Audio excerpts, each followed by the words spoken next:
আসসালামু আলাইকুম, বিসমিল্লাহির রহমানির রহিম। আমি কিছু খাবার মাধ্যমে প্রতিদিন সুস্থ থাকার জন্য টিপস দিচ্ছি।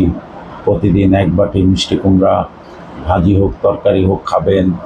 এই মিষ্টি কুমড়ার ভিতরে আমাদের দেহের প্রতিদিন যতগুলি ভিটামিন লাগে সব আছে এবং বেশি হয়ে যায়, 1-200 ইউনিট থাকে। এই জন্য মিষ্টি কুমড়া প্রতিদিন খাবেন। তারপরে ইনশাআল্লাহ সুস্থ থাকবেন, ইবাদত করবেন ও ভালো থাকবেন। আসসালামু আলাইকুম। টিপস 1, মিষ্টি কুমড়া। আসসালামু আলাইকুম ওয়া রাহমাতুল্লাহি ওয়া বারাকাতুহু। আবার চলে আসলাম লাইভে, কারণ এই যে ছাদ বাগানের জন্য দেখেন আল্লাহ পাক নিয়ামত, এত লেবু দিছে গাছে যে গাছ রাখতে পারতেছে না, ভেঙে পড়ে যাচ্ছে।